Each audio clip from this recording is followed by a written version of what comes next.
बड़ी खबर के साथ हम शुरुआत करना चाहेंगे। आपको बताते चले, बिहार में लगातार सियासी हलचल तेज होती हुई चली जा रही है। पलट पलट कर नीतीश कुमार को लेकर तमाम तरह के कयास लग रहे हैं। इन सबके बीच बड़ी खबर इस वक्त ये देते हैं, बिहार के राजनीतिक उठापटक से जुड़ी हुई बड़ी खबर ये है, बिहार में नीतीश कुमार एक बार फिर से छठी बार पलटी मारने वाले हैं। आरजेडी से 1.5 साल पुराना गठबंधन तोड़कर नीतीश कुमार एनडीए के खेमे में आते हुए दिखाई दे रहे हैं। वहीं कल आरजेडी ने दोपहर 1 बजे अपनी बड़ी बैठक बुलाई है। आपको बता दें, अब आरजेडी क्या फैसला लेगी नीतीश कुमार को लेकर। आरजेडी के तमाम बड़े नेताओं की ओर से बार बार यही कहा जा रहा है कि दरअसल नीतीश कुमार अपने स्टैंड को स्पष्ट करें कि वो क्या चाहते हैं। लेकिन इन सब के बीच बिहार की सियासत में बड़ा उथल पुथल इस समय नीतीश कुमार को लेकर देखने को मिल रहा है। आपको बता दें, तरह तरह की खबरें लगातार निकलकर सामने आ रही है। एनडीए में आते हुए नीतीश कुमार दिखाई दे रहे हैं। बिहार में 40 लोकसभा की सीटें हैं और उन सीटों को लेकर लगातार कयासबाजी इस तरह की तेज है। तरह तरह की खबरें निकलकर सामने आ रही हैं। लेकिन नीतीश कुमार आगे क्या फैसला लेंगे, ये बड़ा सवाल इस वक्त बना हुआ है। आपको बता दें, आज पूरे दिन एक तरफ जहां बीजेपी के बड़े बड़े नेताओं की ओर से जो तलखी रही वो कम दिखाई दी नीतीश कुमार को लेकर, तो कंफ्यूजन की स्थिति बिहार की पॉलिटिक्स में आरजेडी के नेता इस वक्त दिखाई दे रहे हैं। ऐसे तमाम संकेत मिल रहे हैं। गणतंत्र दिवस कार्यक्रम में नीतीश तेजस्वी के बीच की दूरियां हों या तेजस्वी की कुर्सी पर से नाम हटाकर अशोक चौधरी का उस पर बैठना हो, तेजस्वी का राजभवन के हाई टी में नहीं पहुंचना, इन सारे संकेतों से लगता है कि किसी भी वक्त नीतीश कुमार आरजेडी से गठबंधन तोड़ने का ऐलान कर सकते हैं। हालांकि खबर है कि एनडीए के खेमे में आकर खबर यह है नीतीश कुमार सीएम बने रहेंगे, जबकि दूसरी ओर आरजेडी के खेमे में खामोशी छाई हुई है। लेकिन बीजेपी के अंदर दिल्ली से लेकर पटना तक बड़ी हलचल है। कल और परसों पटना में बीजेपी की बड़ी बैठक बुलाई गई है। बीजेपी प्रदेश प्रभारी विनोद तावड़े कल पटना पहुंच रहे हैं। प्रदेश कार्यकारिणी की बैठक बुला ली गई है। बीजेपी के विधायकों सांसदों की भी बैठक बुलाई गई है।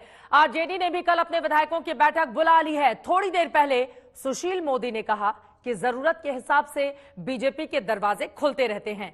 मतलब फैसला तकरीबन हो चुका है और अब सिर्फ सरकार के फॉर्मूले पर बात बाकी है। ऐसे में सवाल है कि क्या नीतीश कुमार के पलटने का सबसे बड़ा झटका विपक्षियों के इंडिया गठबंधन को लग रहा है? क्या एनडीए के खेमे में आने के बाद बीजेपी की 40 सीटें जीतने का टारगेट आसान हो जाएगा? और क्या ममता बनर्जी और नीतीश कुमार के फैसलों के बाद बीजेपी का टारगेट 400 आसान हो गया है? ऐसे तमाम सवालों पर आज के दंगल में होगी बड़ी चर्चा। लेकिन पहले यह रिपोर्ट।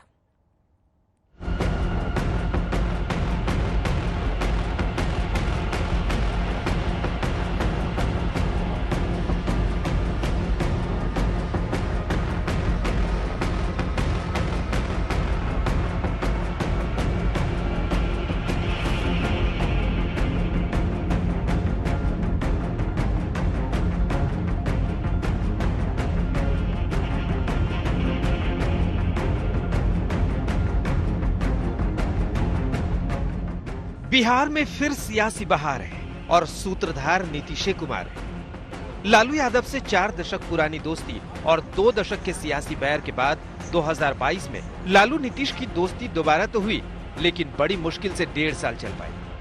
अब नीतीश कुमार फिर से पलटी मारने वाले हैं। ये तस्वीरें गवाह हैं कि नीतीश कुमार के बगल में कुर्सी खाली है और 5 हाथ की दूरी पर तेजस्वी खड़े हैं। दूसरी तस्वीर एक और कार्यक्रम की है, जहां अशोक चौधरी ने सीएम के पास में पहली कतार की कुर्सी पर लगी पर्ची हटाकर वहां खुद बैठ गए।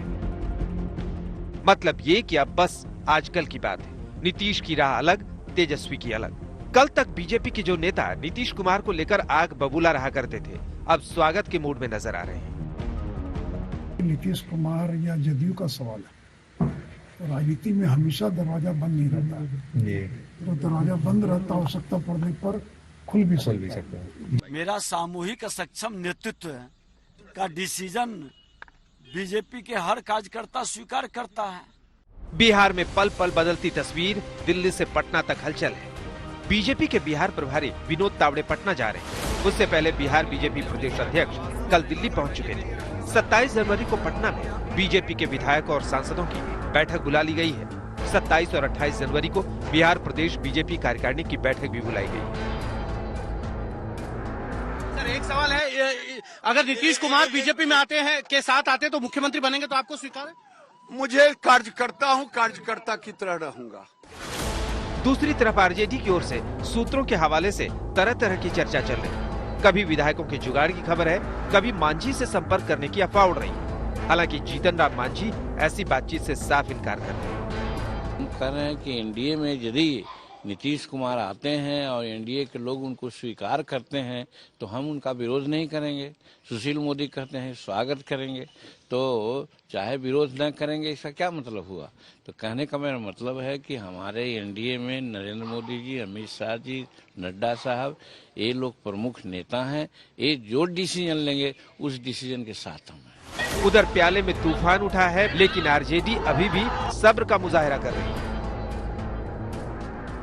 बिहार में नीतीश तेजस्वी की सरकार में सब ऑल इज वेल है। जो इस तरह की खबरें चलाई जा रही है, ये विरोधियों और कुछ लोगों के द्वारा जब से सरकार बनी है नीतीश तेजस्वी की, 15 महीने से तो रोज सरकार गिराने में ही हमारे विरोधी लगे हुए हैं। और कुछ लोग, इससे कुछ उनको हासिल नहीं होगा। दूसरी तरफ जेडीयू का कोई नेता फ्यूचर प्लान पर मुंह खोलने को तैयार नहीं है। बीजेपी सूत्रों के मुताबिक बिहार बीजेपी के नेताओं को भी फॉर्मूले पर बिल्कुल चुप रहने को कहा गया। एनडीए के सहयोगी दलों की ओर से भी किसी तरह के पत्ते नहीं खोले गए। मैं मानता हूं कि हाइपोथेटिकली किसी भी प्रश्न का जवाब देना निराधार होगा। ऐसे में मुझे लगता है सही समय का सबको इंतजार करना चाहिए। एक बार परिस्थिति स्पष्ट होती है, क्लैरिटी आती है गठबंधनों को लेकर, नई पुरानी सरकारों को लेकर, मुझे लगता है उसके बाद ही लोक जनशक्ति पार्टी रामविलास अपना रुख स्पष्ट करेगी। लेकिन अभी तक के सियासी माहौल से साफ संकेत नजर आ रहे हैं कि अगले कुछ घंटों के अंदर बिहार में आरजेडी जेडीयू का गठबंधन टूटने वाला है। और अगर ऐसा होता है तो इसके पीछे सिर्फ नीतीश कुमार की पलटवार सियासत नहीं, बीजेपी की सियासी मजबूरी भी है। क्योंकि एक तो नीतीश कुमार ने जिस महत्वाकांक्षा में इंडिया गठबंधन बनाया, उसका कोई भविष्य नहीं दिख रहा। दूसरी ओर बीजेपी को जेडीयू के 22% वोट का नुकसान महंगा सौदा साबित हो रहा था। ऊपर से बीजेपी ने जिस तरह राम का काम किया और कर्पूरी ठाकुर को सम्मान दिया, उसके बाद नीतीश कुमार की वापसी के लिए काफी मुफीद माहौल बन गया था। और अब तकरीबन तय हो चुका है कि आरजेडी जेडीयू की राहें जुदा हो रही हैं। आदित्य वैभव, शशि भूषण और रोहित कुमार सिंह के साथ सुजीत झा, पटना, आज तक। और इन सब के बीच एक बड़ी खबर आपको दे दे, जिस तरह की परिस्थिति बिहार में बनी हुई है, कंफ्यूजन की कोई स्थिति नीतीश कुमार के भीतर नहीं है, ये कहना है जेडीयू के प्रवक्ता नीरज कुमार का। बिहार में आरजेडी जेडीयू के बीच जुबानी जंग तेज हो गई है। आपको बता दें कि जेडीयू के प्रवक्ता नीरज कुमार ने कहा है कि नीतीश कुमार के मन में किसी भी तरह का कोई कंफ्यूजन नहीं है। शशि भूषण हमारे संवाददाता जुड़ चुके हैं ज्यादा जानकारी लेकर। फ्रंट की राजनीति करते हैं नीतीश कुमार। शशि भूषण, ये कहा जा रहा है जेडीयू की ओर से फ्रंट की राजनीति का मतलब क्या समझा जाए? आपके साथ ही है नीरज कुमार, बात कीजिए। सीधे नीरज कुमार से ही समझ लेते हैं कि फ्रंट की राजनीति का क्या मतलब। नीरज जी, आरजेडी कह रही है कि आज शाम तक जवाब दे दीजिए, क्लैरिटी कर दीजिए, और आप लोग कह रहे हैं फ्रंट की राजनीति करते हैं। तो अब तो सूर्यास्त होने ही वाला है। अरे भाई, कहाँ, हम तो फ्रंट की राजनीति का मतलब होता है कि हमारे मन में कोई कंफ्यूजन नहीं रहता है, कोई संशय नहीं। हम सीधे तौर पर राजनीति करते हैं, ना हम कभी मन के अंदर या ऐसा भाव रखते हैं। अब जिनके मन के अंदर भाव है वो जाने। भाई, कंफ्यूजन आपको है ना, तो आप स्पष्ट करिए ना। कहाँ हमारे विधायकों ने बयान दिया, कहाँ हमारे विधायक दल के नेता ने बयान दिया, कहाँ हमारे मंत्री परिषद के सदस्य ने दिया? कोई तो नहीं दिया है। अब आपके मन में कंफ्यूजन है तो आप जानिए। लेकिन चर्चा है ना कि बीजेपी के साथ आप लोग जा रहे हैं, तो वो क्लैरिटी चाहते हैं। अरे क्लैरिटी किस बात का? एक अन्य मार्ग में किसके मुख्यमंत्री के रूप में है? कैबिनेट में किसके रूप में बैठे थे? कल ही ना कैबिनेट हुआ है। तो अब मन के अंदर में भ्रम है, संशय है, तनाव है, तो इसका इलाज तो मेरे पास नहीं है। लेकिन ये चर्चा कि नीतीश कुमार कहीं जा रहे हैं, ये उनको परेशान तो कर रहा होगा ना। अब परेशान होने के लिए तो नीतीश कुमार जी से बहुत लोग परेशान है 18 वर्ष से। हर चुनाव आता है तो सोचता है कि इस बार तो गए, अब फिर रह जाते हैं। तब उसका कौन उपाय है? अच्छा, अभी राजभवन में आप भी थे, नीतीश जी भी थे, तमाम लोग निकले हैं, फिर नीतीश कुमार फिर कब जाएंगे राजभवन? जरा ये हमको सीधे सीधे बता दी। नहीं, देखिए ना, हम फैसला लेने के कोई अधिकृत है ना, फैसला लेने में सलाहकार के रूप में है। लेकिन नीतीश कुमार जी तो राजभवन एक संवैधानिक प्रधान का घर है, तो वहां तो आते ही जाते रहते हैं। डिप्टी सीएम तेजस्वी यादव नहीं गए, क्या माना जाए? अब इस संबंध में तो अब राजभवन का कार्यक्रम, महामहिम का कार्यक्रम, उसमें उनकी अनुपस्थिति, इसका स्पष्टीकरण देने का अधिकार क्षेत्र मेरा नहीं। नीतीश कुमार चाहे एलआई कोई भी हो, नीतीश कुमार हमेशा नेता रहे, हमेशा मुख्यमंत्री रहे हैं। ये मतलब ये ताकत आती कहां से है नीतीश कुमार के साथ? नीतीश कुमार जी के पास एक ऐसा नैतिक बल है कि चाहे विरोधी हो चाहे समर्थक हो, अकेले में उसको कबूल करना पड़ता है। कोई प्यार करे या घृणा करे, बिहार की राजनीति में कोई इनकार नहीं कर सकता। ये ताकत है नीतीश कुमार जी की, नैतिक बल है उनके पास। पूछ लीजिए कब तक अनाउंसमेंट हो जाएगा बीजेपी के साथ जाने का? शशि भूषण कुछ नहीं, उन पर कोई आरोप लगा सकता है। कितना और इंतजार करना पड़ेगा? चित्रा वहां पूछ रही है स्टूडियो से, कब तक ये अनाउंसमेंट हो जाएगा? मतलब अब तो बहुत सारी चीजें क्लियर हैं। आप लोगों ने भी अंदर सारी तैयारी कर ली है। 5 बजे से नीतीश कुमार बैठने वाले हैं अपने कोर ग्रुप के नेताओं के साथ, हमारे पास भी खबर है। तो मतलब कब तक हो जाएगा अधिकारी के नाम? अरे कोई औपचारिक जानकारी हमको नहीं है, लेकिन जब जानकारी होगी तो मीडिया को तो दिया ही जाएगा। मतलब अभी बोलने के लिए मना किया? नहीं, कोई मना नहीं किया गया। चूंकि नीतीश कुमार जी पर कोई स्पष्टीकरण की बात करे तो मैं तुरंत निकला राजभवन से। हम कल नीतीश कुमार जी से कौन स्पष्टीकरण पूछेगा? एक तो स्पष्टीकरण की बात, और दूसरे जो सोशल मीडिया पे कल पोस्ट आया वो भी बड़ा आपत्तिजनक था।